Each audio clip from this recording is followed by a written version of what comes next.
gives it a little bit of a dimple, which, you know, for the Concours d'Elegance judges, they're gonna like to see some sort of replication of a factory spot weld, which will look like a pitch. Yeah, right, haha. I'm laughing at my own jokes.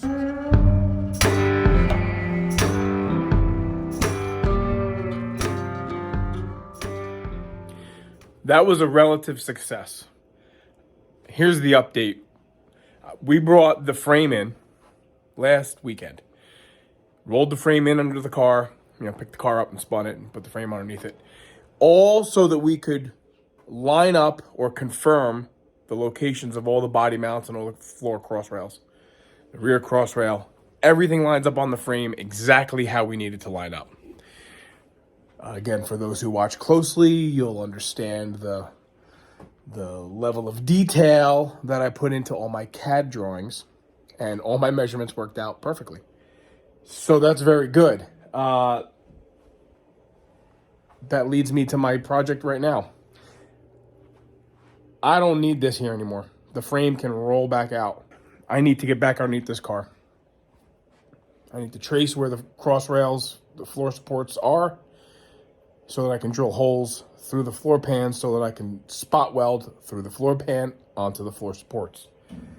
I'm not working around a frame. They got to come off to do that. So the frame only came in for the purpose of lining up the body mounts or making sure they lined up, and they do. So pick it back up, put it back on the sawhorses, roll the frame back out. That's the plan for this afternoon, and more welding.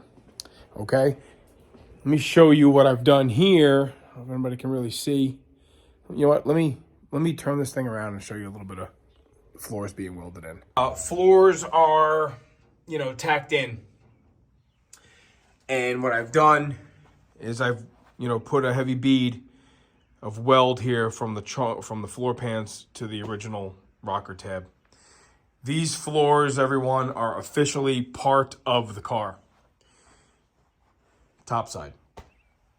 That's all good. That's all very good.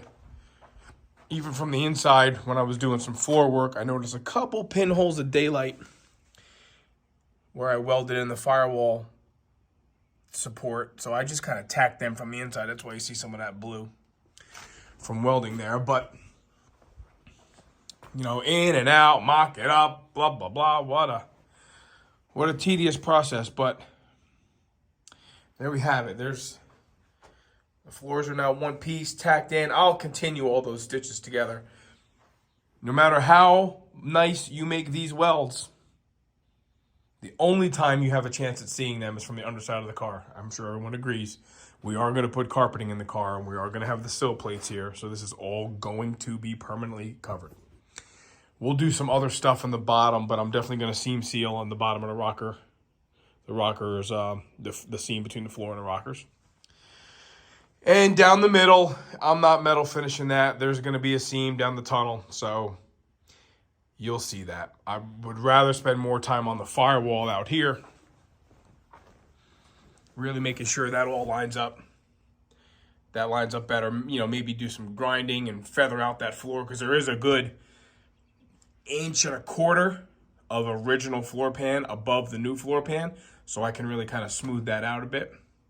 Matter of fact, on the bottom there, you can see that's the floor welded to the original firewall. So you can see that's the difference there. That's what I have to work with as far as making that fit nicer. I'd like that to look better. I mean, you know, I just want it to look better. I want it to look more uniform there. We are very realistic with what we started with, but I tend to get somewhat unrealistic with my expectations. I oftentimes, you know, will just spend crazy time on the crazy little details that really I'm only ever going to see. But I'm going to wheel this thing out. I guess that's what I'm doing this afternoon, is wheeling it out and get the frame back on the trailer. This way I can spend, I guess the weekend. I can spend the weekend on welding more floors in, and see if I can get the trunk stuff tacked in. I'm going to spend a fair amount of time on that. That's my plan for tomorrow. Get this trunk pan welded in where it's supposed to be. This is definitely stronger than it's been, dare I say, in decades. This is stronger than it's been in decades. All right, that's my status, okay?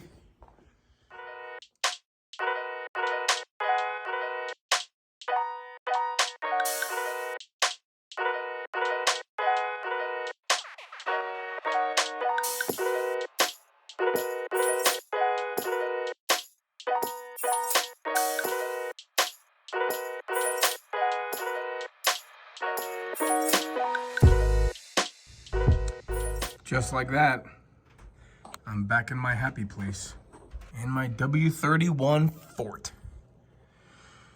All right, so here's the plan to take this beautiful silver metallic marker and very precisely transcribe all the locations of the floor supports to the floors. Once it's all back together for the last time, I'll be excited. All right, here I am. Here's my update. The floor supports came out of the W-31 for the last time, I hope. And I have treated them with weld-through primer. So they're ready to go in, and I've spent the morning drilling and prepping holes for my plug welds, front and back. Okay, also underneath. So there's my Sharpie lines that we discussed. I've even gone ahead and used Eastwood brush-on seam sealer just over the spots for now where the floor supports go. There's some weld-through primer on the inner rockers. So I really believe once this stuff tacks up, I really believe that I'm gonna put these floor supports up in here and we are going to weld them in. We're gonna weld them to the rockers. We're gonna weld them to the new floors through these holes. That's the plan as I have come up with it. And when I do that, my intention is that I'll have plug welds that look like that. I really want to get this part done today. Once I get this part done, I can then with confidence move to getting the trunk floor shored in. Welding is fun. Welding is fundamental. Yeah. Good progress. Very good progress yesterday. These silly floor supports that, just like inner rockers, I don't want to say these things over and over again. Like I said, drilled holes, plug welded all that, plug welded along the rear seat panel to the top of the new trunk floor lip that I put in. That's all good. That was yesterday. And this morning, spot welded the front lip of the trunk floor to the rear seat panel. That's all good. This is becoming much, much more solid. Now what I'm gonna do is I've just decided 1.5 inches is my spacing between. And I'm gonna drill holes in the new panels that we made for the wheel wells. The sides of the trunk lip have already been prepped. They've already been scuffed and all the primer taken off. Then I'm gonna just clamp the wheel wells tight to the trunk floor.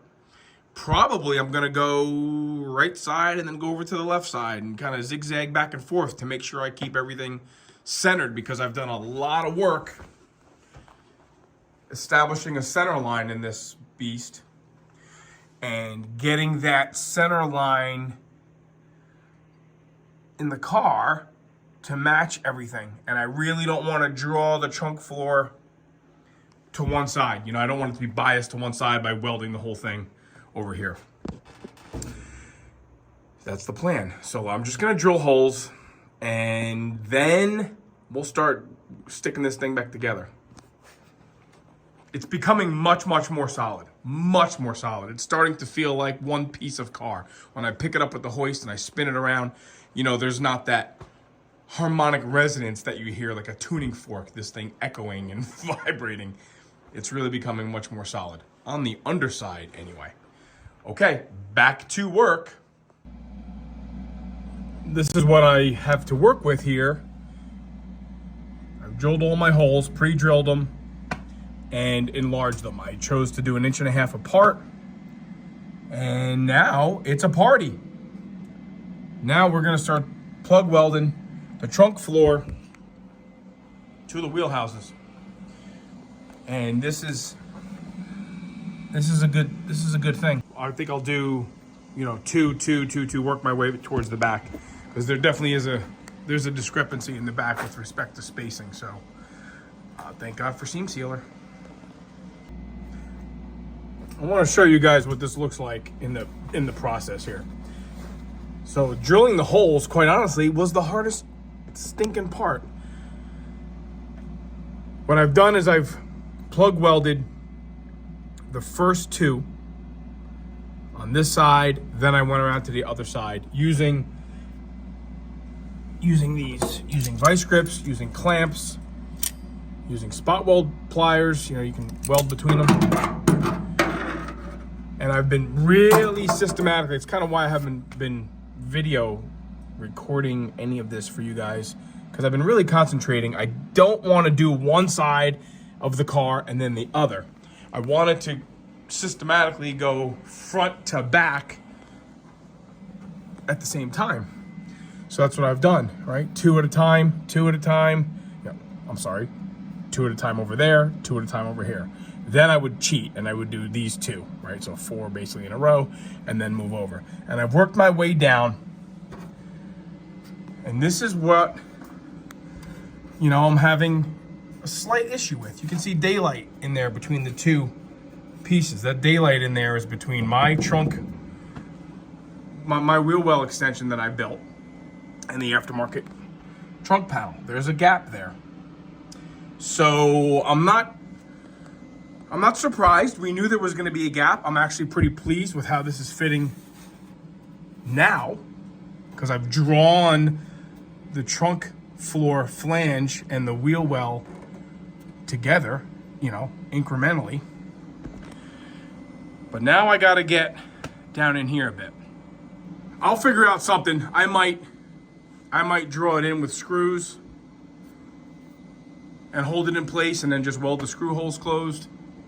But these are some of the things you have to kind of work with as you venture into this project. You have to say to yourself, well, I thought it was going to go one way, but it seems to be wanting to go another way. Let it talk to you. You know, like I've said before, just trust the process. Let it talk to you and let it tell you how it wants to lay together. Because if you're fighting it too much, guys, if you end up fighting this stuff, then you know you're doing something wrong. The most aggressive I've had to get is to take a little punch. Let me show you what punch I've been using. So I take a punch, and when the hole is not quite as tight as I want, you know, because if you have a gap when you're trying to weld, you'll blow through it. So I take my punch right on the hole, kind of like that, and put a dent to really get it to be, you know, touching the back side, whatever material you're trying to weld to. And what that does is it makes the metal close so you can weld it, but it also gives a little bit of a dimple, which, you know, for the Concours d'Elegance judges, they're going to like to see some sort of replication of a factory spot weld, which will look like a pitch. Yeah, right. Haha. I'm laughing at my own jokes. All right, good. There we go. That's progress. And now I'm just going to work on the back. I guess it's 10 holes. And it'll start really, really tying together. This car's really starting to feel solid.